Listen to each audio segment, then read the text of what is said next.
In recent years, right-wing advocates that purport to represent Hindus have promoted a peculiar narrative to prop up international support of India's major abuses toward religious minorities.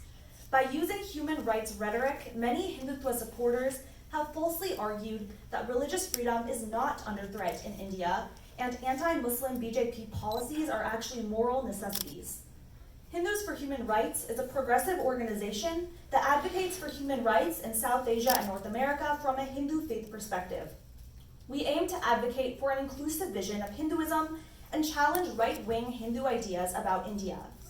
Today I want to briefly discuss how pro-Hindutva advocacy groups often frame Indian human rights issues and challenge some of these interpretations, particularly with regard to the state of religious freedom in India, the military occupation of Kashmir, and the Citizenship Amendment Act. When we talk about religious freedom in India, it is very common for people to say there's no issue. The recent Pew study on religion in India found the vast majority of Indians, including minorities, feel that they can practice their religion freely. Thankfully, we do not see the mass atrocities against religious minorities in India that we see in China and Saudi Arabia. But religious freedom is more than simply the freedom to believe and attend a house of worship, which, by the way, many Dalit Hindus are still unable to do. If a particular religious community is targeted because of their belief practices, appearance, or diet, if their freedom of speech is being curbed, or if their citizenship is being threatened because of their religion, that is also a threat to religious freedom. This is what is happening to religious minorities in India today as they disproportionately face detention without trial, the threat of citizenship loss, and lynchings. We can have arguments about what to do about these facts, but the fact is that religious freedom is under a severe attack in India because of the policies of the ruling party. Some pro-Hindutva organizations have argued that India's 2019 revocation of special status for Jammu and Kashmir was necessary to protect the region from terrorism and allow Hindu Kashmiri Pandits who were forced out of the region in the 1990s to return to their homelands.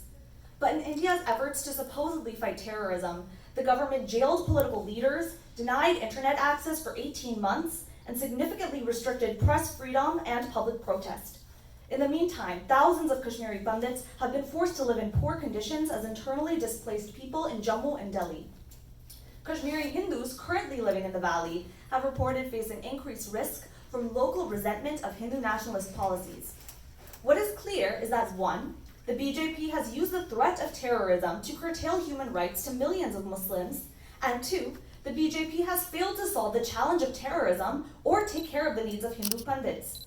The rhetoric that Kashmir's occupation is a human rights move is an attempt to cast a sheen over India's cruel denial of basic freedom to Kashmiri Muslims.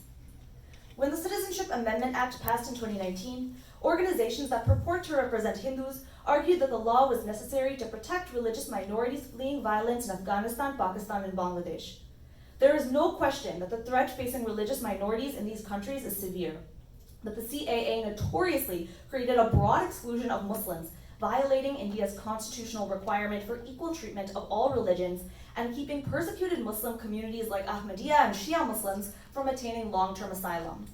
Furthermore, because India is creating a National Register of Citizens, or NRC, that require all Indians to prove their citizenship, Indian Muslims unable to prove their citizenship would not be protected by the Citizenship Amendment Act, facing the risk of detention and deportation.